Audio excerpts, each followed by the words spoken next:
E aí, pessoal do Saúde e Evidência, tudo bem? Hoje nós estamos aqui com mais um episódio do nosso Saúde e Evidência tão querido. Antes de eu continuar falando aqui e trazer o nosso convidado, eu queria lembrar vocês aí, ó, pessoal, é sempre bom a gente lembrar porque ajuda demais, deixar o like para nós aí, tanto no canal principal quanto no canal de cortes, é muito importante para a gente conseguir espalhar a palavra do Saúde e Evidência, a palavra da ciência, né? Então, sempre dá o like aí, não esquece, tá bom, pessoal? E hoje nós estamos com um convidado muito especial aqui. Nós vamos trazer um advogado que trabalha na área da saúde aí, defendendo tanto Não, pacientes quanto deixa eu te corrigir, Rafa. Nós não vamos trazer um advogado, nós vamos trazer o o advogado. advogado. Exatamente. E é o nosso especial de direito em saúde, né? Especial de direito em Início do saúde. direito em saúde. Exatamente. Então, para você ver, né? Lembrando que aqui nós sempre trazemos os melhores, né? Os melhores em Em cada cada sua área. área. Então, por favor, Dr. Flávio, se apresente para o nosso público. Boa noite, Alex, boa noite, e quero agradecer especialmente o Saúde e Evidência por ter me convidado aqui, poxa, um grande prazer. Depois que o Alex me explicou a proposta do Saúde e Evidência, eu falei, não tem como não participar. Então eu acho que Saúde e Evidência é uma coisa excepcional, parabenizo realmente vocês dois pelo trabalho, é incrível. Eu tenho acompanhado os artigos que estão sendo publicados no Saúde e Evidência, isso está me dando várias ideias para escrever, outros artigos, publicações, etc. Então é muito legal realmente poder fazer parte e realmente receber o convite de vocês dois para estar aqui, né? Para estar aqui falando com vocês. Vamos. Bem lembrado, até portal nosso saudeevidencia.com.br, pessoal, os artigos saem lá, tá? Dá uma conferida lá, tem muita coisa bacana. O próprio Dr. Flávio também, ele escreve pra gente lá. Não esquece de conferir lá não, viu? E uma coisa que vocês não sabem, a gente estamos com um grupo de notáveis lá que a gente fala, e está aumentando cada vez mais, e a partir dos próximos meses vai ter novidade com esses grupos de notáveis Com aí. certeza, tem muita novidade Certinho. vindo por aí. Muita coisa nova. E uma dessas coisas novas é essa pegada na área do direito, que é uma ciência também, né? A gente estava até conversando aqui em off, né, Flávio? Então, a gente estava falando em off, né, que o direito também é uma ciência, né? E a gente vai explorar aqui, né, Rafa, aonde essa ciência se encontra ali com a saúde, né? Ver até onde o profissional da área da saúde pode ir, quais as suas responsabilidades, até onde ele responde, e o direito também da pessoa que é atendida por aquele profissional, não é isso? Sim. Primeiro a gente realmente tem que colocar as cartas na mesa, né? É o que a gente comentou. As pessoas têm uma dificuldade para entender a ciência, o direito como uma ciência, porque ela é uma coisa mais de humanas, né? É uma matéria de humanas. Então a pessoa fala, pô, mas como é que o direito pode ser uma ciência? A gente tem um campo de estudo que é a própria lei, que é a própria sociedade. A sociologia estuda a sociedade, mas o direito também ele faz esse estudo. Então o nosso campo de estudo são as relações interpessoais e como que elas devem se regir, tá certo? Quais são as leis que devem se inserir no meio delas, como é que essas leis vão se inserir, etc. E isso tudo traz uma noção de responsabilidade, que é o que eu acho que o Alex falou nesse sentido, que até onde vai a responsabilidade do profissional? Quando começa essa responsabilidade, até onde vai? O que o paciente deve esperar quando ele vai para a mão de um profissional, quando ele tá sob os cuidados de um profissional? E a responsabilidade também do paciente, porque a gente também tem que entender que o tratamento médico, o tratamento de saúde, ele não é só do médico, ele depende também de variáveis do próprio paciente. A gente estava conversando agora também do portal Saúde e Evidência. Recentemente a gente publicou um texto lá sobre estética, né? Sobre a responsabilidade estética, responsabilidade objetiva da estética. Tá em alta, né? Tá em alta, porque hoje em dia, com a permissão de várias profissões fazerem procedimentos estéticos, né? Cada vez mais a gente tem visto aberturas e problemas de clínicas de estética. Isso. Mas uma das coisas que pode salvar um profissional de estética de uma possível responsabilização é o que o paciente fez no pós-operatório. Será que o paciente tomou aqueles cuidados que o profissional falou para ele? Não entra na piscina, não vai para o mar, não vai tomar sol, não vai para academia, entendeu? Olha, você tem que fazer isso aqui, senão vai dar problema. Aí a pessoa sai 5 dias na clínica de estética. No outro dia, ela aparece com um problema. Mas o que você fez nesse intervalo? Não, fui pra academia, tomei banho de sol e entrei no mar. Aí... Não tem como culpar o profissional nisso, exatamente. Completo. Então, a questão de responsabilidade, eu acho que a gente pode falar de responsabilidade tanto do profissional quanto responsabilidade do paciente, como é que essas duas coisas têm que se convergir para que a gente evite problemas. Eu acho que o direito, muita gente tem a confusão de que o direito ele é feito para processar, né? Eu sou um advogado que não sou feito para processar, eu sou um advogado que sou feito para resolver problemas, tá certo? Então, como é que eu resolvo problemas? Pode ser resolvendo, sentando na mesa, igual a gente tá fazendo aqui, conversa, senta, olha, direito é esse, vamos resolver. Entendeu? Eu acho que é mais isso. E, e onde começa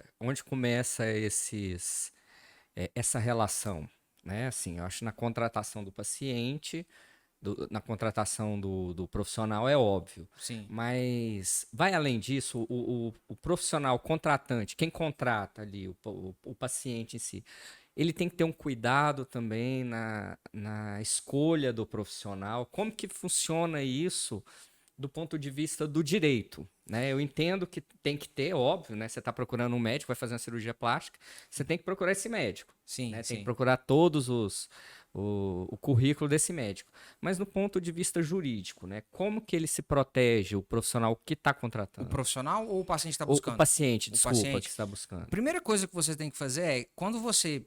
A maioria de hoje em dia que a gente vê que o paciente chegou num médico, ou num esteticista, ou enfim, qualquer profissão que vai fazer algum tipo de tratamento de saúde, é o quê? Internet. Eles sempre vão no Google falar, aplicação de Botox. Aí aparece uma pancada de anúncio lá no Google. Clínica, não sei das quantas. Você vê aquelas clínicas. O profissional clicou, viu o landing page, achou interessante. A primeira coisa que você tem que realmente verificar é se aquele profissional está habilitado para aquele procedimento que ele está fazendo. Muitas pessoas têm muitas críticas contra CRM, CFM, Conselho Federal de Enfermagem, Conselho Federal, enfim, e associações.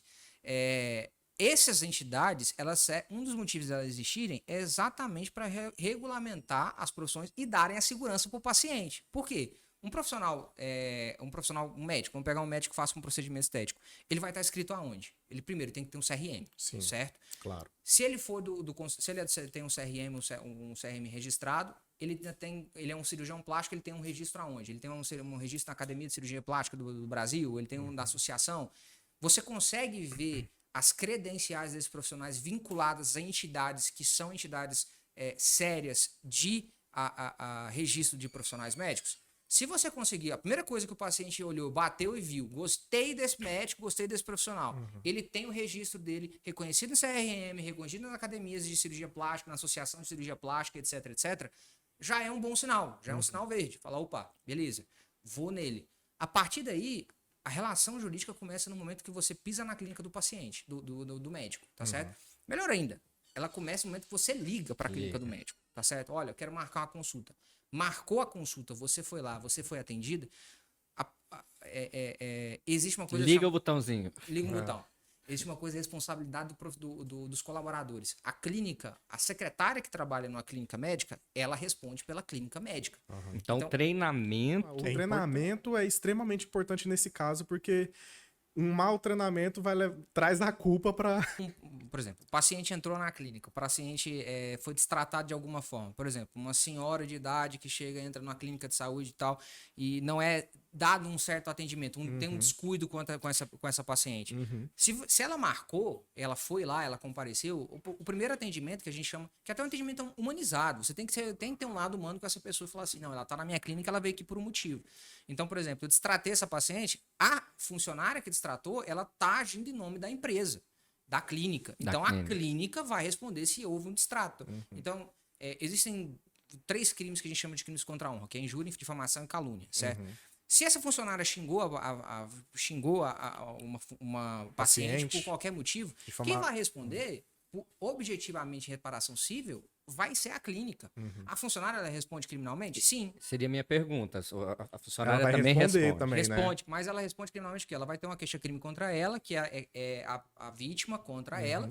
Mas, no final das contas, o que é mais vantajoso para o paciente? Processar a funcionária ou a clínica? O ônus financeiro vai cair por cima da clínica. Então, assim, a funcionária está agindo em nome da clínica. Então, é o que você... voltando àquela questão, quando começa o trato com o paciente? Na hora que ele pegou o telefone, ligou para a clínica, tá certo? Nesse momento, você já tem que começar, olha, o treinamento que o Rafa falou também, que o Alex está falando, olha, o paciente pisou aqui dentro, você tem que tratar ele como se fosse o melhor amigo de vocês, tá certo? É cuidado. Vocês estão trabalhando com cuidado. saúde, ela pode ser comercializada? Pode. A sua Constituição Federal permite. Eu posso comercializar a saúde. Só que eu tenho que ter uma responsabilidade. Tá certo? Eu ministro um curso, eu dou um curso que chama simplesmente atendimento. Porque eu vejo que, principalmente na área da saúde, né, em geral, Sim. Né, o brasileiro não sabe atender, né? E o atendimento não é uma coisa fixa, né doutor? Assim, a forma da gente atender nos anos 70 de uma forma, nos anos 80 de outra, 90. E hoje em dia tem muito mais variáveis que as pessoas têm que aprender para poder atender de forma correta, né? Vou citar algumas coisas, a própria netiqueta, etiqueta da internet, de instrumentos de comunicação, pautas de gênero, pautas LGBT, QIA+, pautas de nacionalidade, tudo isso tem que ter e pode gerar conflitos, Sim, não é sim. isso? Tem que ter na cabeça da pessoa e no treinamento. E eu quero até dar uma opinião sobre isso, que eu acho que se fala muito em relação, como você falou, nessa amplitude de pautas. Não é questão de mimimi ou de frescura, não. É porque hoje, cada época tem as suas questões, tem as suas perguntas levantadas para cada era. Hoje, a nossa é essa. Não, e ninguém tá falando aqui de questão de opinião. Isso. Não, gera processo, gera problema para a Exato. empresa. Então, não é isso? tem que ter esse treinamento, tem que ter essa sensibilidade, independentemente da ideologia de cada um, tem que ter esse cuidado. Você quer ver hoje saiu uma notícia que o atletismo baniu as transexuais de competir com o atletismo. Sim. É uma questão de saúde. É uma questão de você acaba entrando em questão de saúde porque envolve questões biológicas, envolve questões químicas, envolve questões etc, que é uma discussão muito grande. O que normalmente fala para proteção então do profissional? Olha, o treinamento, ele tem que ser um treinamento que é um treinamento de fogo, que é claro que a pessoa vai ter pacientes que vão entrar na fila, dentro da clínica, que eles vão ter um dia ruim, vão estar com um dia ruim, e a clínica ela tem que tomar os cuidados de quê? Do manejo desse paciente que está no dia ruim. Exato. Se ele chegar quebrando a clínica, é claro que a clínica pode pegar e falar o seguinte, não, aí não. Aí já é crime, né? Polícia, vamos ligar para a polícia e resolver esse problema, ponto. Agora, o paciente que ele chegou gritando, etc., tem que ter um treinamento do seu profissional também, do profissional que atende a sua clínica, para, o paciente chegou gritando, escandaloso, que não sei o quê, que parará. Respira, calma ele, técnicas, aí tem as técnicas, deve ter essas técnicas no seu curso, deve ensinar isso, né, Alex? Para calmar ele e ir diminuindo a tensão, exatamente para você não chegar num confronto, porque se você chegar num confronto, vamos dizer, não vou nem falar de vias de fato, vou falar de trocas de xingamentos. Se você chegar num troca de xingamento, você já entrou num outro ramo do direito. Enquanto você está na discussão ali de tentar acalmar, você está numa discussão, vamos supor, de responsabilidade civil. O rapaz não poderia ter feito aquilo ali. Mas até aquele momento não houve nenhum tipo de agressão, seja verbal ou física. No momento que ele me xingou e eu xinguei ele de volta, eu já entrei no campo de direito penal. Aí eu já entrei num outro termo de responsabilidade, que aí eu tenho a responsabilidade civil e a responsabilidade penal. Por quê? Xingar alguém é crime. Se eu xingar, tem jurisprudências e decisões que, se eu chegar hoje com uma pessoa e falar assim, você é uma gorda, e ela pode me processar por injúria. Por quê? Porque isso é um crime, é um xingamento. Então, a ideia é você treinar a sua equipe para o primeiro contato com o paciente calma, vamos ver o que a gente pode fazer para ajudar esse paciente. Isso é uma questão de prevenção que a maioria das clínicas normalmente relevam, que eu vejo, né? Relevam bastante, porque eles normalmente chegam na gente quando o problema já está acontecendo, né? Você vê até nas UPAs que a gente vê nos lugares públicos, tem uma placa, sempre tem uma placa no meio, assim, escrito: se você desacatar um profissional, um funcionário daqui, é crime, é crime até federal, se eu não me engano. Inclusive porque, depende do servidor, mas aí a questão ali é um servidor público. Ali é desacato contra uma autoridade. Entendi. Tá certo? Entendi. Dentro de uma clínica, a gente tá falando, não é um desacato porque ele não é autoridade, a pessoa não é autoridade. Mas num serviço público, eu xingar alguém é um desacato e, inclusive, pode ser preso em flagrante. Entendeu? Então tem essa diferença. Tem a diferença. Mas ao contrário também não faça. Profissional, não faça, por favor. Não faça. O profissional também não pode tratar mal ali o paciente, o cliente que está chegando ali também, né? Tem que ter um atendimento. E, assim, essa visão das empresas, dessas relações, você falou que geralmente os donos das empresas, das clínicas, só percebem isso depois de acontecer. Não mudou em nada, na sua percepção, não está tendo mudança nenhuma nessa relação? Por exemplo, vamos falar de novo dos conselhos de classe, né? A OAB é um conselho de classe, ela representa os advogados do Brasil, assim como o CRM e o CFM representam os médicos.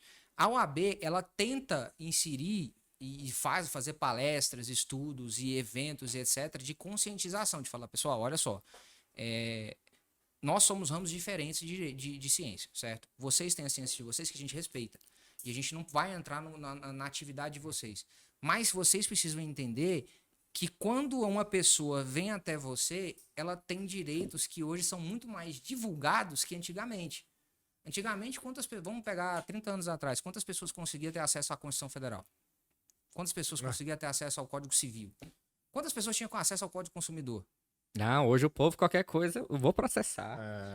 É a primeira coisa. Hoje em dia eu boto um erro também gigantesco, que é, hoje em dia eu boto no Google, fui destratado na clínica, pronto, aparece 20 advogados falando, eu te ajudo, eu te ajudo, eu te ajudo, eu te ajudo.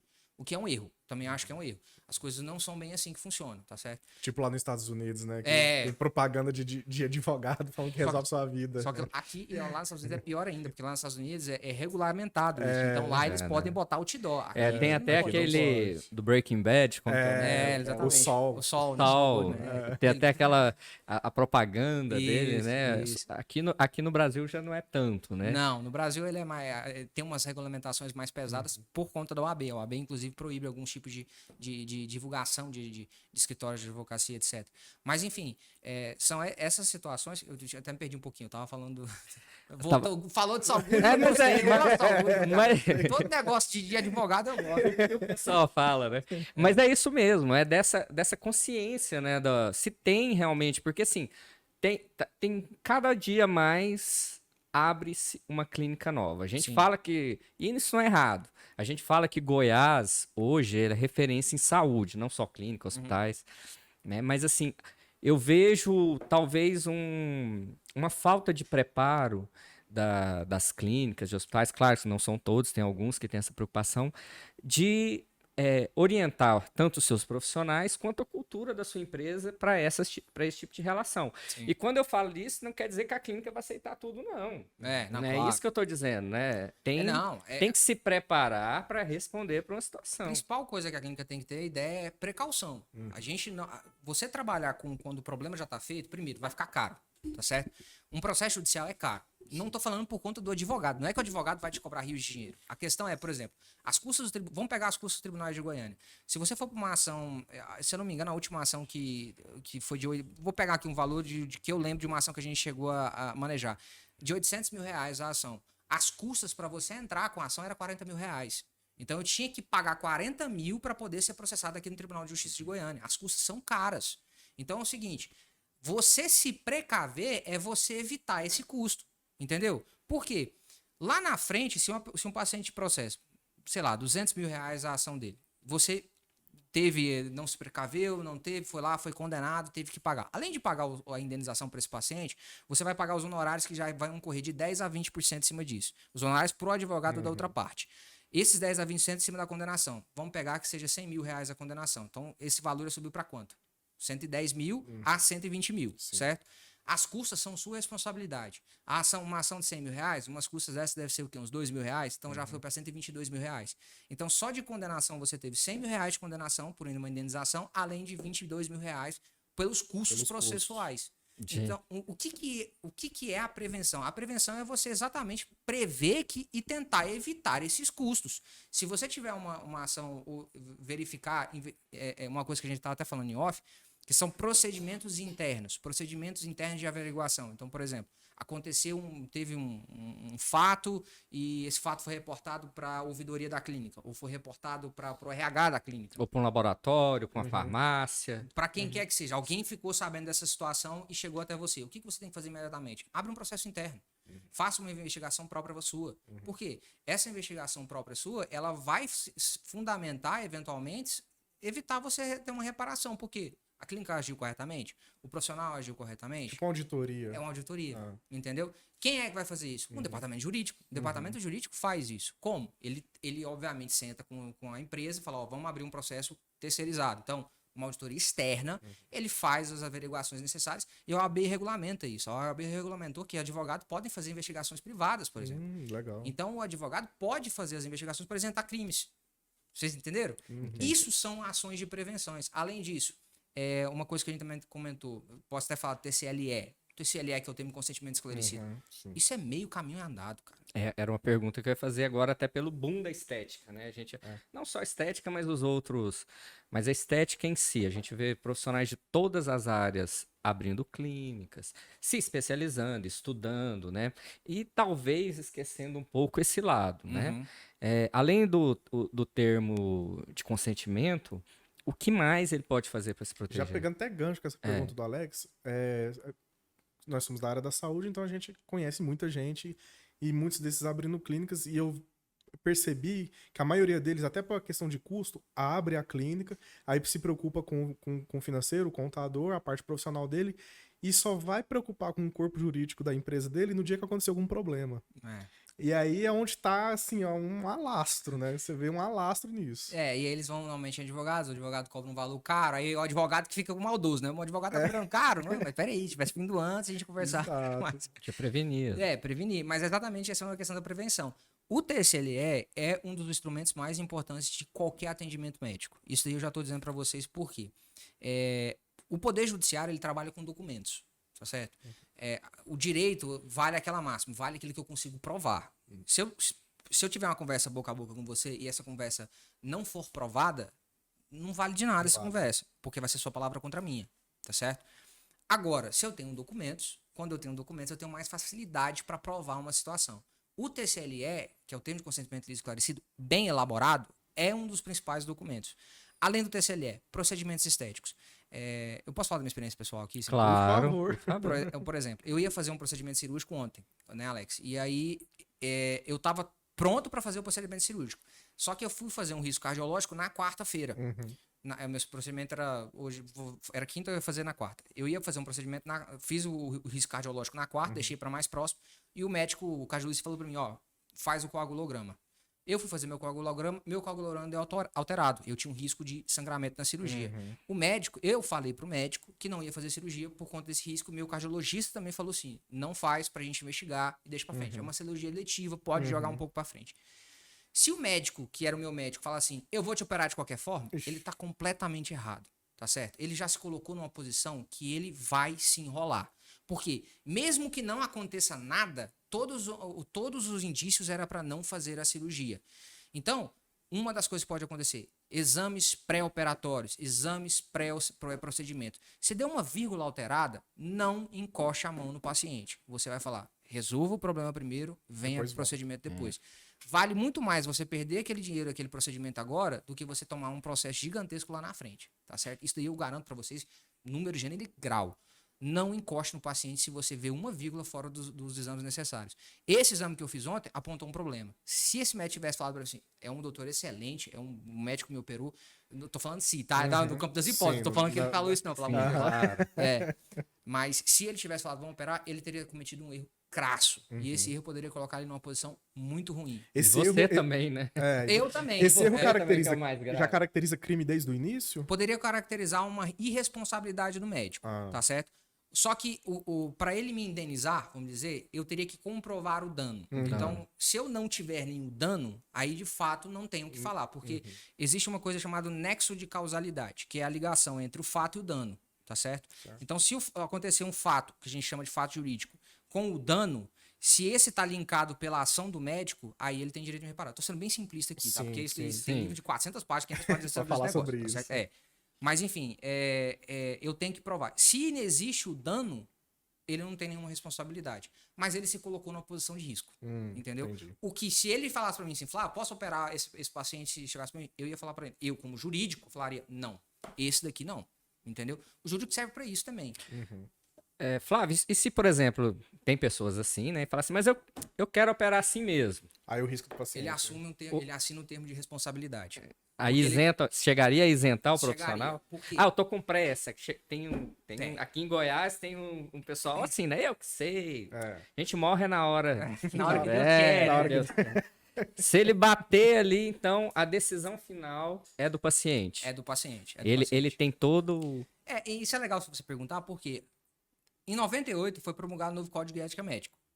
Em 98 foi inserida ali uma força maior ainda para a vontade do paciente. Porque antigamente o médico tinha mais liberdade decisória. Então ele estava dentro da sala de cirurgia, dentro do procedimento, e falava: vou fazer isso, o paciente. Ah, mas eu não quero fazer isso. Não, mas tem que fazer porque isso. E ficava muito por isso. Uma das coisas que aumentou muito os casos de reparação contra profissionais de saúde, um dos motivos foi exatamente essa consciência de que o paciente é quem decide qual o tratamento que ele vai sofrer, tá certo? Só que aí, o que é o termo de consentimento livre esclarecido também? É a explicação disso daí. Olha, você chegou para mim com esse documento que está me dizendo que você tem uma possibilidade de sangramento do procedimento cirúrgico. O risco de acontecer é o quê? Se eu te cortar, se acontecer, que pode acontecer, que são coisas que podem acontecer na cirurgia, te cortar, etc, você pode ter uma hemorragia, a gente pode não converter, você pode ter uma parada cardíaca, etc, para vir a óbito. Se isso estiver bem expresso no termo de responsabilização e no termo de consentimento, ele assumiu a responsabilidade. O paciente foi instruído sobre as consequências. Por isso o termo de consentimento livre esclarecido. Essa instrução já coloca essa situação também. Então, se ele tem plena ciência do que pode acontecer com ele, entendi. E ele falou assim, eu quero ir para o procedimento de qualquer forma, ele está assumindo o risco. Isso encaixa também as questões religiosas, que a gente sabe que tem algumas religiões. Tem, né? Na questão de doação de sangue, pode, né, em geral, a última palavra é do paciente. O médico não pode. Se não é do paciente, é da família do paciente. Uma das questões que eu levantei num artigo recente foi, e quando não tem ninguém? Por exemplo, quando não tem ninguém... E quando não tem ninguém? Quando não tem ninguém, a conclusão que a gente chega é para atuar. Por quê? Eu vou dar um exemplo. O juramento, né? Tem o juramento médico. Mas não é nem só o juramento, porque o médico tem um dever de assistência. Mas mesmo o paciente em si deixando claro que ele não quer, por exemplo, receber um sangue, no caso? Aí a gente chama de testamento vital. Que ele deixa em vida um testamento ou algum documento escrito: não quero receber tratamento paliativo, não quero receber nenhum tipo de tratamento. Um dos problemas umas coisas que a gente levantou é o seguinte: em 2007, se não me engano, teve um caso na Inglaterra de uma senhora chamada Elizabeth, acho que era Elizabeth Kate Worthall, não lembro o nome dela especificamente, mas ela era uma senhora que uma moça, na verdade, tinha tentado suicídio durante 8 vezes no mesmo ano. Nossa. Só que na última vez que ela tentou suicídio, todas as vezes ela tentava o suicídio, parece que ela ligava pro hospital para ir buscar ela porque ela não queria morrer sozinha. Então eles chegavam lá, os médicos atuavam e ela sobrevivia. Na 8ª vez que ela chegou lá, ela deixou escrito que não queria a atuação médica. Só que aí vem a questão, a vontade dela não era questionável? Será que ela estava em plenas faculdades mentais? Porque, primeiro, ela tentou suicídio. Quando a pessoa tenta suicídio é porque existe alguma alteração ali psicológica, tá certo? Eu tô falando assim como um erro jurídico, uma questão jurídica. Não sou cientista aqui, psicológico, claro. nada do tipo. Certo. Mas existe uma alteração talvez psicológica. Será que as faculdades mentais dessa pessoa eram plenas e competentes para falar: eu não quero um tratamento? Porque ela foi sozinha, ela não tinha ninguém, ela não tinha um familiar. Se tivesse um familiar dizendo não é para atender ela, beleza. O familiar mais próximo falou não é para atender, eles deram um consentimento para não atendimento, o médico não tem responsabilização se ele não atuar. E aí é interessante, levanta essa questão. No caso dela, o médico atua ou não atua? Você como médico atuaria ou não atuaria? Você como profissional? Eu digo pra vocês, eu acho que 90% dos profissionais que estão aqui falando talvez atuariam. Eu atuaria. Eu ia falar, pela ética e o juramento atua. 90%. Só que uma parte da academia do direito diz que não é pra atuar. Uma parte diz, peraí, vamos ver o contexto. Eu sou da parte que digo, vamos ver o contexto. Direito não é uma coisa objetiva. A gente sempre vai ter discussões de todos os lados. Eu digo, por que a gente tem que atuar neste caso especificamente? Exatamente porque a vontade dela era questionável. A gente não tem como ter a plena certeza de que ela tinha o desejo de se matar. Sim. Tá certo? E não tinha também o desejo de se matar, tanto é que ela ligava pro hospital e ia pro hospital. Entendeu? Eu tô levantando uma polêmica aqui, que pode ser discutida, enfim, mas é uma situação... Por que eu tô chegando nisso? Em 2009, o Brasil teve uma discussão que iria facilitar a vida do profissional de saúde. Eles tentaram incluir um artigo no Código Penal que dizia que qualquer pessoa que chegava em suicídio, com tentativa de suicídio no hospital, o médico era obrigado a atender. Isso ia ser colocado na lei, porque se ele não atendesse, aí seria um crime, certo? Isso facilitaria a vida dos médicos, porque o médico falaria, eu tenho que atender por uma obrigação legal. Sim. Só que na época, essa lei não foi pra frente, porque o deputado que foi relator na época, ele falou, quem em sã consciência vendo alguém se suicidando, não iria atuar no paciente. A discussão chegou em 2023. Isso foi 2007, Sim, 2009. nossa. E a discussão chegou em 2023. Por quê? O paciente que tem a vontade de se matar, ele foi pro hospital. Vamos supor, o paciente que tentou se matar, não tem nada escrito, não tem parente próximo. Qual que é a vontade desse paciente? É a morte, não é? É se matar. É se matar. Se ele vai pro hospital, qual que é a vontade expressa dele? Aí é Se salvar. recuperar. Vai se salvar. Qual que é Não, mas aí Se alguém ele for... levou. Se Alguém alguém levou. levou. Aí A não. ambulância levou, encontrou ele jogado debaixo de uma ponte. Ninguém não. sabe que ele falou assim: olha, eu vi que ele se jogou. Então, Foi não. isso. Aí E a vontade dele é só se matar, né? Até então. Mas e se ele, no meio do caminho, se arrependeu? É, Mas tem complexo. muitas variáveis. Essa discussão Muitas abre variáveis. abre Eu até- acho que deveria atender e deixa pra próxima. Atende. Não é, Nesse não é caso, coisa de Rodrigo, brincar, não, mas assim, nesse não é caso, tem que brincadeira. atender. Atende, deixa É. pra próxima. Isso abre até parâmetros, É. por exemplo, dependendo se for aprovado esse tipo de lei, não abre discussão pra questão até da eutanásia, não, no Brasil? Exatamente. Uma das outras coisas que abre é nesse mesmo sentido. Mas peraí, se a pessoa quer se matar, ela é levada ao hospital e o médico não atua por conta disso, por que o médico não pode performar a eutanásia? Pois é. Aqui não tô favorável para nenhum desses lados. Não. Eu tô Não é levantando a bola. Isso, entendeu? exatamente, questão só jurídica. Isso, porque abre exatamente. precedentes. Né? Abre os precedentes, exatamente. Vai abrir discussões nesse sentido. É bom que se abra discussões? É excepcional, porque a gente vai discutir isso na academia, tá certo? Só que, infelizmente, muitas pessoas, profissionais, vão passar por essas situações Sim. que eles vão ter que se virar nesse sentido quando chegar uma coisa dessa. Se chega um paciente desse na clínica, e aí, o que eu faço? Vou atender ou não vou atender? Aí quem que vai falar isso pra ele? Quem que vai dar uma segurança dele pra isso? O jurídico. Eu tenho até uma opinião ambígua, Alex, que, assim, eu particularmente, acho que até nessa discussão, a opinião pessoal até não importa não, mas eu vou dar a minha. Eu, particularmente, eutanásia, pessoalmente, eu não gosto, mas como profissional de saúde, com todas as análises, com tudo, eu acho que tinha que no Brasil ter uma regulamentação sobre isso. Então, tipo assim, tem muitos casos que a gente vê aí que o paciente tinha que escolher. Você já tem a ortotonásia aqui no Brasil? Sim, já tem. A ortotonásia é a diminuição do medicamento. Aí vocês me corrigem se eu estiver errado. Isso, né? exatamente. Você vai diminuindo gradativamente. Isso. A eutanásia, ela é considerada como um crime. Ela entraria como um auxílio ao suicídio. Uhum. A ortotanásia não. Pois é, mas então... Eu não tenho muita estrutura para falar sobre isso, que eu já vi vários casos em UTI. Eu sou um profissional de UTI, Exato. onde às vezes o paciente estava completamente desenganado, estava ali e reverteu. Então, assim, até quando a gente tem esse domínio, né? Sim. Se tivesse um trabalho científico, e eu não estou falando nem questão religiosa, um trabalho científico que apoiasse, né? Ainda mais agora com tantas drogas novas chegando, drogas Sim. que revertendo até metástases, eu acho que isso... Eu sei que tem o direito do paciente, direito de dor. Entra Eu pelo direito do eu paciente. entendo tudo isso, mas eu estou colocando, na minha opinião também, eu acho muito cedo ainda para Porque isso. Não, eu também acho. Eu acho concordo muito completamente. cedo, cientificamente falando, pra gente entrar nesse... Mas Porque a maioria desses casos não tira a capacidade de decisão. Isso. Então, o paciente chegou no momento que ele fala assim, olha, eu sei que vocês estão lutando, eu sei que poderia ter a regressão, mas eu não quero mais. E aí? Mas, Alex, o que eu tô querendo falar aqui é o seguinte: eu quero defender Não, o seu direito como profissional de falar pra esse paciente assim: olha, Isso. eu quero conversar com você pra você não fazer isso, que ainda tem uma chance. Exato. A minha ideia aqui não é, por exemplo, eu não tô falando isso pra você falar o seguinte: ó, o paciente falou que quer morrer, respeita a vontade dele. Não é isso. Exato. Porque tem grupos, e aí tem grupos dos dois lados. Um dos grupos dos lados fala o seguinte: tem que respeitar a vontade do paciente sim, ele falou que quer morrer, então deixa ele morrer, etc, etc. Eu não sou desse grupo. Também não. Eu sou do grupo que é o quê? O profissional lá dentro, que tá lá do lado, ele vai saber falar assim. Psicóloga, toda a equipe conversando com esse paciente. Chegar, eu quero defender o seu direito de conversar com ele. Exato. Entendeu? De falar assim, olha, meu amigo, eu acho que essa não é a melhor opção, vamos tentar ver se a gente consegue outra coisa, ou isso ou aquilo. Porque se eu não garanto esse seu direito, por que vai ter hospital então? Exato. Deixa o paciente ter vontade de morrer, por que ele vai pro hospital? A eutanásia tinha que ser a opção final.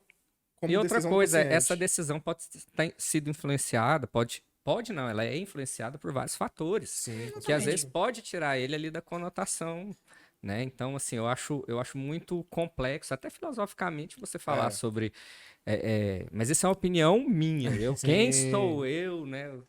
Para falar, isso é uma opinião baseada em algum tempo que a gente tem trabalhando dentro da UTI ali. Na UTI do HDT mesmo, vê, eu vi pacientes... Eu já vi pacientes que o médico, usando o termo, desenganou, que não tinha mais para onde ir, não tinha...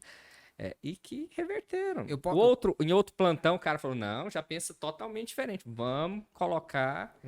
E acabava saindo, e aí? Eu posso colocar né? um caso que esse daí eu atendi porque foi uma cliente minha, é uma pessoa humilde, que eu também faço alguns trabalhos sociais, etc. E num desses trabalhos, o filho dela tinha pego meningite. E ele tinha uma meningite bacteriana que tinha ido pro cérebro. Ele já estava realmente, ele entrou em coma, etc, enfim. E no final, o que se falava pra ele vamos dar uma vida confortável pra ele, mas queria que se tirasse ele do hospital. Por que eu entrei? Porque eu falei, não, ele vai ficar dentro do hospital. Porque a mãe não queria autorizar e ela tinha todo o direito dela, então eu fui defender o direito dela de não autorizar. Sim. Entendeu? Porque eles queriam fazer autotanásia. Eu fui defender o direito dela de não autorizar. Então o que eu fiz? Eu fui lá e falei, ele vai ficar no hospital, por quê? Ele é um hospital público, tem que ficar no hospital público. O Estado tem a obrigação de fornecer, independente do estado do paciente. Ele tem que ser fornecido. A gente já tem discussões, inclusive, nos tribunais de justiça, que é home care pelo sistema público. A gente tem discussões que é fornecimento de fralda, fornecimento de medicamento, fornecimento de tubo, fornecimento de sonda, que devem ser medicamentos e equipamentos fornecidos pelo sistema de saúde público, que às vezes não são fornecidos. Então, a minha briga é defender o seu direito de querer ou não. Você tem opção. Se você quiser sobreviver, ok, a gente vai defender pelo seu direito de ficar vivo.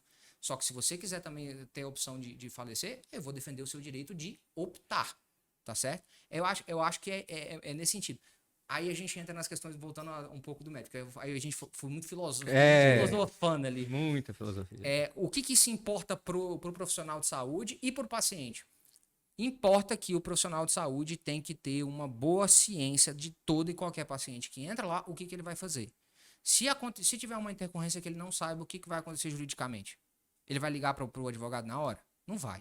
Não vai. Já tem que ter isso. Já tem que ter isso em mente. Ele já tem que saber, olha, uma das coisas que a gente fala, o pessoal não gosta muito, mas palestra é excepcional. Você ir em palestras jurídicas é uma coisa muito importante. Você fazer palestras jurídicas internas na própria empresa, você fazer treinamentos jurídicos internos na empresa são coisas muito boas que vão te ajudar.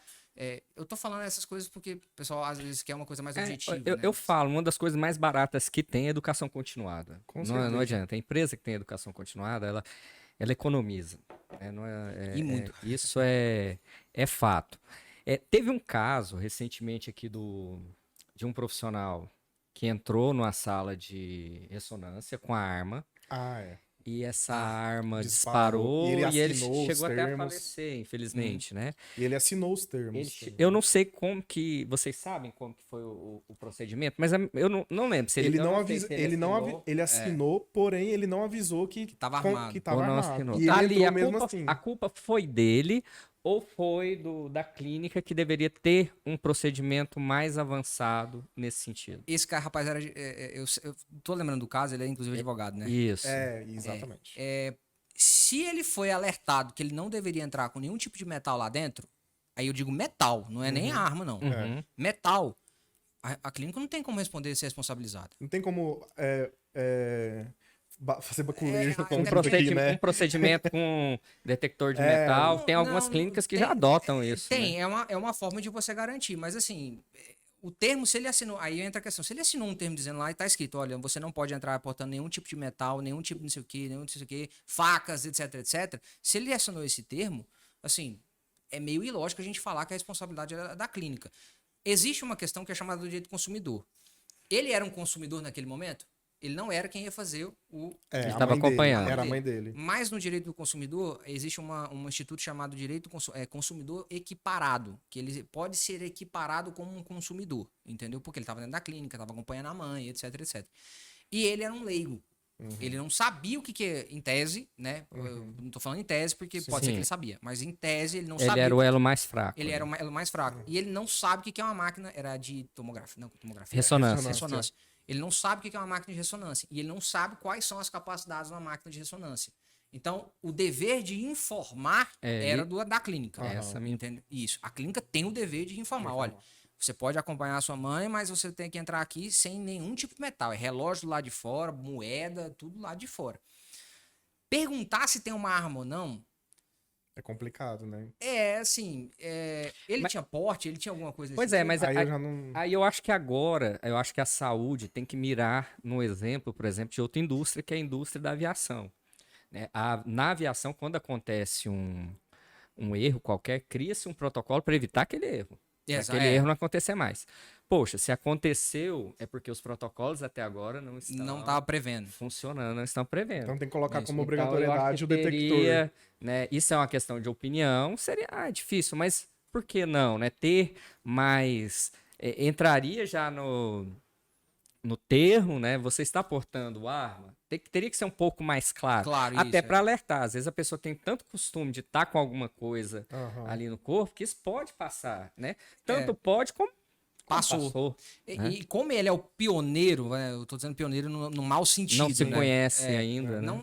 Nunca tinha tido um caso desse do rapaz entrado com a arma e disparado e matado ele. Nem lesão. Nunca mas já tiveram vários casos de arma de fogo. De cadeiras de roda que entra para dentro, outros... Então, mas nenhuma lesão, vamos dizer. Nenhuma morte nesse sentido com arma de fogo. Então ela acaba sendo um pioneiro. Então a gente fala que ele é vai ser o primeiro caso jurídico da situação. Então, assim, de fato, que a gente tem que esperar uma decisão dos tribunais para ver o que o tribunal vai entender. Eu entendo que se ele assinou os termos de responsabilidade, eu entendo que a clínica está isenta. Eu não vou nem afirmar, eu vi que assinou, mas vai saber. Você quer ver um exemplo? Teve recentemente um problema que saiu no Fantástico isso, que a moça passou por um procedimento de estética e ela passou por um procedimento de estética numa clínica de fundo de loja, praticamente. Já tá errado, já começa errado, assim. Sim, completamente. Já começa errado. Só que ela teve um problema, uma intercorrência no procedimento cirúrgico, foi para um hospital. Lá o hospital, ela dentro do hospital, ela continuou dentro do hospital e aí ela ficou uma semana e ela queria sair. Disseram que ela queria sair do hospital. E o hospital estava mantendo ela em cárcere privado. Porque o hospital não deixou ela sair. Só que aí, na época eu lembro direitinho, que eu vi a notícia, passou no Fantástico, eu vi a notícia e eu falei assim, ela não quis assinar o termo de saída. Porque o hospital faz o quê? Nenhum hospital vai liberar um paciente, dar alta no paciente, se ele achar que o paciente tem condição de dar até alta, certo? Sim. Se o paciente quer sair, a gente chama na medicina chama-se de evasão. O paciente quer evadir-se, né? Para evadir-se, como é que o paciente faz para evadir-se? O hospital tem que manter o paciente lá. Só que o paciente assina não pode prender o paciente. Só que o paciente para sair de lá tem que assinar o quê? Um termo, que é o termo de responsabilidade. Ok, você quer sair? Tá bom, a gente não pode prender, porque se eu te prender, aí realmente eu tô cometendo um crime. Mas eu também não posso deixar você sair daqui sem você assinar o termo. Porque você tem que assinar o termo de responsabilidade ou a gente tem que fazer prova de que você não está querendo sair daqui sem o termo de responsabilidade. Porque tem muitos pacientes que fogem e vai embora. Vai embora. Entendeu? O problema, na época eu lembro direitinho que eu falei assim, tem que aguardar o hospital falar. E o Fantástico não passou a reportagem do hospital. Na semana seguinte passou. O hospital falou o quê? Ela não quis assinar o termo de responsabilidade. Por quê? O hospital vai liberar essa paciente, porque o hospital não pode manter ela presa. Sim. Mas o hospital vai falar o seguinte: assina um termo. Porque eu não posso te dar alta agora, porque você não tem condição de dar alta. Mas eu também não posso te prender. Então o que o hospital tem que fazer? Tá bom, assina um termo. Ah, não vou assinar o termo. Então tá, você vai levantar, a gente vai filmar, a gente vai acompanhar. Vai registrar tudo. Vai registrar. Ah, mas aí você tá tacando minha imagem. É melhor você tacar a imagem do paciente que você tomar um processo por cárcere privado. Tá certo? Então é melhor. Com certeza. Aí acaba entrando no peso do que você quer levar, né? Por isso que o entendimento jurídico é importantíssimo, né? Não adianta, não tem como correr. Qualquer empresa, clínica, hospital, você que está abrindo sua profissional de saúde, que pensa em abrir seu laboratório, ou que já tem, né? Tem que pensar muito nisso, tem que ter profissionais jurídicos que te orientem, né? Pelo menos uma consulta. Sim. Treinamento, pessoal, né, Rafa? Treinamento é tudo. Conhecimento é tudo. E né? ter um corpo jurídico não é gasto no início da empresa, é justamente investimento para você não ter um gasto muito maior. Um gasto maior. Exatamente. Tem que ter esse corpo, porque tem muitas variáveis e a gente, por exemplo, não conhece coisa de direito. Então, eu conheço meus deveres, meus direitos e deveres de cidadão, mas chega um momento que eu vou ficar limitado. Então, eu preciso do apoio jurídico. Então, o TCLE é básico. Para todos os procedimentos, mas ele também não é garantia de nada. Não te isenta de nada. Porque tem empresa também que pensa assim, vai colocar tudo ali Tô tranquilo. no termo, tô tranquilo, não é isso? Tem. E eu vou além. não é porque o paciente assinou o TSLE que você está isento de ter feito aquele exame quando não se precisava. Teve uma decisão recente no Tribunal de Justiça de Brasília que condenou uma clínica. O paciente entrou com várias reclamações, que media a diabetes dele de 1 em 1 hora, o que é normal, né? Se o paciente tem risco de ter algum tipo de diabetes, ou está com risco, ou tem diabetes, tem que medir. Que os médicos não deixavam ele descansar no quarto, porque eles entravam o tempo inteiro. E que uma quarta que eu não me lembro. Tinha um terceiro que eu não me lembro. E a quarta, que era também uma... Que ele tava sendo bem cuidado. Que ele tava sendo atendido, Só que tinha né? uma quarta, que era o quê? Os médicos fizeram um procedimento no coração. Me fugiu. Angioplastia? Uma angioplastia, quando não tinha recomendação. Só que eles fizeram por precaução, mas não tinha uma recomendação. Entendi. E aí, mesmo assinando o termo de consentimento, o Tribunal de Justiça entendeu que era um procedimento que era dispensável, desnecessário. E que o hospital não poderia ter realizado. Mas como que o tribunal entendeu isso melhor que o médico dele ali? Esse é o problema, porque o tribunal, você não leva um perito pro juiz, o juiz, ele é uma pessoa do direito. Ele é igual eu, ele é igual a todo mundo aqui que não está dentro de um sistema público, um sistema de saúde. Então a gente tem a dificuldade de levar a situação para ele. Então, no caso, era muito pouco recomendável um exame de angioplastia, isso. Só que aí fez-se o exame. Olha, quem pagou o exame foi o paciente? Não, foi o plano de saúde. Mas quem estava pleiteando a reparação era o paciente. Quem pagou foi o plano de saúde. Mesmo sendo o plano de saúde, violou-se o direito do paciente por um dano moral, porque fez-se um exame que não era necessário. Então considerou que não era necessário. Nossa, isso aí entendeu? Isso vai dar pano pra manga? Isso aí. Mas lá, aí eles chamam perito, pelo menos, para poder falar sobre, né? Eles nomeiam um perito próprio, são peritos do tribunal. Mas são peritos médicos. São médicos. E o cara foi contra falar que não era necessário. Não, o perito ele não emite opinião. Ele não pode emitir opinião. Ele tem que ser neutro. O CRM, inclusive, ele fiscaliza muito os médicos que são peritos. Então, o que normalmente eles fazem? Ele falou, olha, realmente não tinha uma indicação clara da necessidade absoluta de fazer uma angioplastia. Falou isso. Absoluta. Mas ele falou que não era totalmente dispensável. Não é absoluto. O médico, ele tinha a linha de raciocínio dele, sei lá. Exatamente. Mas aí o que acontece? O juiz, ele pesa a prova com a cabeça dele. Então, assim, vamos supor que eu tenho uma especialização de estética. E dentro da especialização você não aprende todas as técnicas, certo? Então eu tive ali, eu aprendi até certo ponto, mas na minha clínica eu vou e decido aplicar uma técnica num paciente da qual eu não tenho perícia para tal. Como é que fica a minha situação jurídica se acontecer alguma coisa? Se eu tô resguardado pela especialização ou não? Você falou uma coisa certíssima. Se você não tem perícia, uma das condições para responsabilização pelo dano chama-se imperícia. Se eu agir com imprudência, imperícia ou negligência, eu agi com culpa por direito civil, tá certo? Desculpa, por direito civil e penal. Eu agi com culpa, e se eu agir com culpa e causei um dano naquele ato, eu tenho o dever de indenizar. Então, o que acontece? Se você é formado, vamos pegar um curso de estética, de aplicação de Botox. Se você é formado na aplicação de Botox, naquele modelo, naquela sistemática, etc., você é perito naquilo lá porque você fez uma pós-graduação, etc., e você age dentro do que aquela técnica que você aprendeu, ela regulamenta, você tá ok, tá certo? Se der um problema, aí a gente entra numa outra questão que isso pode ser conversado mais pra frente, que é o direito objetivo que incide sobre estética, mas é uma questão muito mais ampla. Só que eu fiz uma especialização, eu tenho autorização para fazer Botox, mas eu não sou perito na técnica que eu resolvi aplicar no paciente, tá certo? Primeiro, o paciente sabia? Se ele sabia, a gente pode pensar de que ele assinou um termo de que estava ciente. O termo novamente. Ele assinou um termo ali de que estava ciente que seria aplicada a técnica tal, certo. Que você não tem a perícia excepcional, mas você tem um certo entendimento, porque você tem autorização para aplicação de Botox, autorizado pelos órgãos regulamentares, etc, etc. A gente pode estar falando de uma isenção de responsabilidade. Só que o paciente não sabia e você foi, vamos usar a palavra, fui na louca, né? Fui na doida lá e falei, vou fazer. E deu problema, você agiu com uma imperícia e causou um dano. Então você vai responder, e mesmo você tendo registrado, mesmo você tendo tido especialização, etc., é aquele negócio. A especialização ela ensinou isso também. Aí o que acontece? Eu preciso, no direito de saúde, existe uma coisa chamada invenção do ônus da prova. O paciente não é quem prova que o dano foi causado. Quem tem que provar que não causou o dano é o profissional de saúde, tá certo? Por conta da, acho que até você falou hipossuficiência, né? Pelo ser a parte mais fraca, Sim, etc, o elo etc. mais frágil da O elo mais fraco da relação.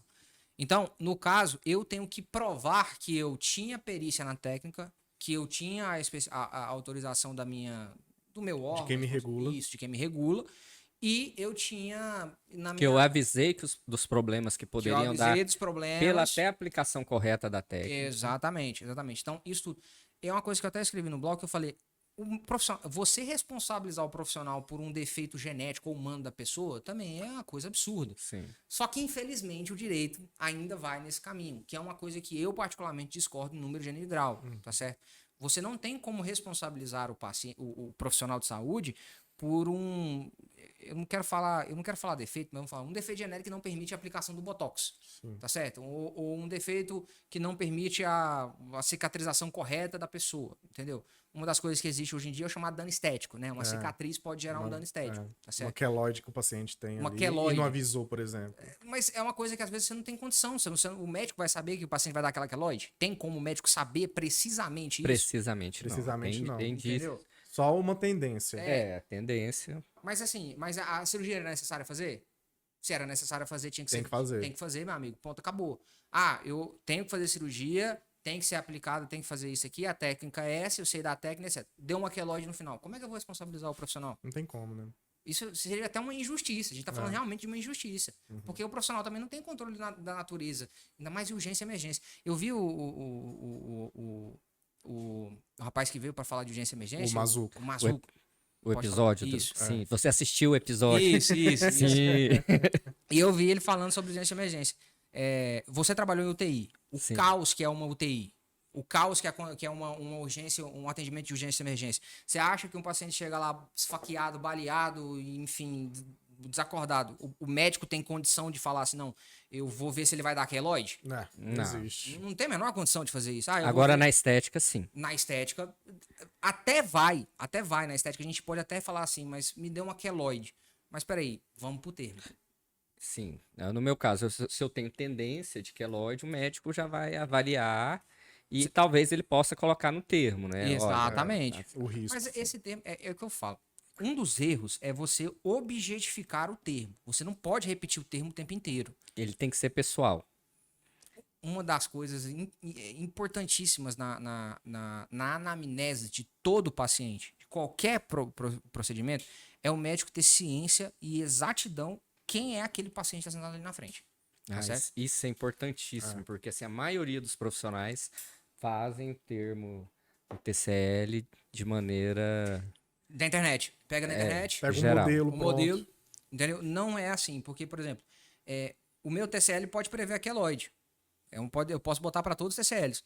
Mas tem certas condições que eu nunca peguei. O profissional nunca pegou. Aí vai lá e acontece. Aí depois que acontece que ele vai Aí ver. que ele vai fazer o termo. Vou pensar nisso daqui agora. Mas se eu tivesse conversado com o paciente, quais eram os problemas? Se ele me tivesse listado os problemas, uma das coisas do termo pode ter o campo para o paciente preencher a mão ou o paciente preencher digitalmente. E a gente vive numa era de tecnologia, tá certo? O paciente de preencher o TCLE ou os documentos necessários de forma digital, e ele escrevendo quais são os procedimentos que ele passou. Um exemplo, se o paciente tiver passado por um procedimento cirúrgico, será que ele já não vai ter uma queloide? Aí, uma pergunta, você passou o procedimento cirúrgico? Sim, de quê? De apendicite, tirei a apendicite. Teve queloide? Não. Não teve? Não. Posso dar uma olhada?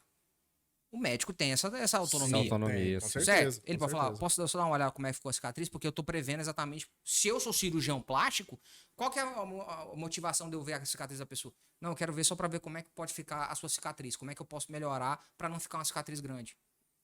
É uma possibilidade. Sim, com tá certeza. certo? Então, essas anamneses têm que ser feitas. Se você não fizer esse tipo de atuação e você assumir o risco, se der problema, Não tem muito o que fazer. E se não acontece a anamnese e depois o próprio paciente denuncia falando que o profissional não teve essa conduta? Aí vai a palavra do médico contra do paciente, ou vai ter que ter prova? Não, Como é que entra você... naquela questão da inversão. O médico tem que provar que falou. Ah, Só como é que o médico prova que falou isso? Documento. O TCLE, os Só com documentos. documento. Entendeu? então não tem pra Não onde tem correr. como. Não tem. Não A tem. base. Você ficar na palavra com o paciente, ainda mais hoje em dia, isso daqui entra na sala de cirurgia junto, na sala de consulta com todo mundo. Entra. Um dos maiores motivos do aumento exponencial das ações cíveis contra médicos e penais é celular e tecnologia. Porque antigamente, quando isso aqui não tinha, o que era dentro... Primeiro, a profissão de médico era uma coisa almejada e vista como um status muito grande. Então, a pessoa, quando alguém falava contra o médico, normalmente não se levava muito em conta a palavra. Hoje em dia, além de se levar em conta a palavra, ainda se tem muitos recursos que são gravações, vídeos, etc., que não tem como fugir. E E o tudo pro- é rastreável, né? O profissional pode gravar um atendimento com consentimento do paciente? Com o consentimento do Aí paciente. ele grava sim. assim, ó, é por questão de segurança, tanto minha quanto sua. Tal. A gente nunca indica ficar gravando pacientes. Isso daí é uma Ou contraindicação. o áudio, né? É contraindicação. É contraindicação. Até porque, assim, é uma coisa que... mas eu não vou mostrar pra ninguém, é pela minha segurança, que não sei o quê, que não sei o quê. Isso pode vazar, tá certo? certo. Pode Se mesmo. vazar, Aí é problema. é problema. Entendeu? Então é uma contraindicação. A gente nunca fala assim, ó, grava o paciente. Eu não posso falar isso pra vocês, inclusive não falo pra não fazer. Não é uma coisa que tem que ser feita. O que eu digo para vocês é sempre terem cuidados. Cuidados com o quê? Quem que são as primeiras pessoas que vão avaliar os pacientes quando entram na clínica? Quem que são? Os profissionais da recepção da entrada ali. Eles vão fazer essa primeira triagem. Então eles já sabem o tipo de paciente que pode entrar lá dentro. Sim. Entendeu? Já acostumado também. Às vezes, uma porta aberta. Olha, deixa a porta aberta ali da clínica, etc. Mas vou ter que fazer uma anamnese ali que precisa tirar a roupa, etc. Aí tudo bem, fecha, etc. Mas se você tem que agir defensivamente também. Você não pode ser bobo. Você tem que agir defensivamente. Como? Deixar a porta aberta para o pessoal escutar como é que está sendo a transcrição. E mesmo assim ainda pode correr risco. Eu já vi uma pessoa denunciando outra por um abuso com uma pessoa do lado, com uma paciente do lado. Desculpa, com uma enfermeira do lado. O médico foi denunciado por abuso, por ter encostado nas partes íntimas da paciente, com a enfermeira que estava do lado. Ainda foi denunciado. Tinha uma testemunha e ainda foi denunciado. Entendeu? Então, você não está isento. O que eu falo é, tenha responsabilidade e saber agir na defensiva. É isso que você tem que ter. Eu tenho uma certa experiência com esses tipos de termos também, porque eu trabalhei muitos anos com campanhas itinerantes de saúde, fazer caridade e tal. E a gente precisava ter uma lista enorme. Primeiro, a gente fazia testes rápidos para detecção de IST, então aí já tem que ter um termo. Tem que ter o termo de que a gente fazia exames também, tirava sangue do paciente. Tinha que ter esses termos também, porque a primeira que a gente fez, a gente já colocou, porque a gente foi orientado, olha, é uma campanha itinerante, ou seja, é maior do que um porta-aberta. Porque, tipo assim, você não tem regulamentação praticamente nenhuma de uma clínica ou de um hospital porta-aberta, de nada. É uma campanha itinerante dentro da igreja. Então, esses termos, para nós, era extremamente importante para nossa segurança, para tudo. Porque qualquer coisa que acontecesse, no nosso caso, no nosso perfil, a gente foi orientado que aquilo ali iria nos resguardar. Mas resguarda até um limite, até né? que ponto vai resguardar? Até um limite. Né? Mas existe uma coisa no direito brasileiro que chama risco do negócio, tá certo? E isso realmente está escrito tanto no Código Civil e tudo nas leis, etc. Todo negócio tem um risco. E o risco, infelizmente, da venda de saúde é essa. Esse é o risco da venda de saúde. Então, uma das coisas que a gente tem que falar para quem está abrindo uma clínica, quem está abrindo um centro de estética, etc. Você está colocando um risco. Tá certo? Um risco do empreendimento. Sim. Então você tem que ter ciência de que pode acontecer essas coisas. O que vocês têm que ter na mente é sempre existe defesa. Você nunca pode se desesperar quando acontecer alguma coisa nesse sentido. Sempre existe alguma defesa, tá certo? A defesa ela pode dar resultado positivo ou negativo, mas sempre existe defesa. E vocês têm que exercer o seu direito de defesa. Ponto. É Perfeito. isso. Perfeito. O meu Instagram pessoal. agora eu me perdi um pouquinho. Vocês esperam? Não, tem problema não. Eu sou meio ruim com esses negócios de tecnologia. Eu acho que o meu Instagram é esse daqui, ó. Flávio Dias Abreu. Esse é meu Flávio Instagram. Dias Abreu. E a gente tem um Instagram no escritório também que é Abreu e Abreu Advogados. Aí esse daí eu posso passar, não tem problema. Sim, não tem problema. Ótimo. E ó, pessoal, e lembrando que o Flávio ele escreve artigos para nós lá no portal saudeevidencia.com.br, então fica ligado lá nas novidades, nas discussões que acontecem lá, sempre vai estar tudo lá para vocês. E ficou com dúvidas também, né, Rafa? Isso. Pode perguntar, porque Manda a gente, nos comentários que a gente aí. coloca como pauta para os próximos podcasts. Com certeza. Fica ligado aí no nosso canal de corte, Saúde e Evidência, canal principal Saúde e Evidência, TikTok e Instagram, Saúde e Evidência também, que vai estar tudo lá na descrição para vocês. E quem que você quer agradecer? Quem você vai agradecer agora? Olha, tem que sempre lembrar dos nossos apoiadores, né? Quem apoia o nosso trabalho, quem dá força para trazer convidados ilustres, assim, que é a Asgard do nosso parceiro Jeff, a Celabor do Ailton, parceirão, Camisetas GE, Camiseta GE. Laboratórios Montes Belo, que tá sempre nos apoiando também. E Laboratório Exame. Sempre conosco aí, eles que... E quem quer apoiar, Rafa? Como é que faz? Para apoiar, entre em contato com a gente. A gente tem o e-mail do Saúde e Evidência. Pode entrar em contato no próprio direct do Instagram e do TikTok. A gente sempre tá de olho lá. Conversar com a gente aí. A gente tá 24 horas à disposição. Seja uma empresa que apoia a divulgação da ciência e a saúde. Quem apoia o Saúde e Evidência tá apoiando a ciência, tá apoiando a saúde, o bem-estar. Né? Aí a gente sempre deixa isso claro aqui. Pessoal, muito obrigado. Até a próxima. Até a próxima, Tamo pessoal. junto. Até a próxima.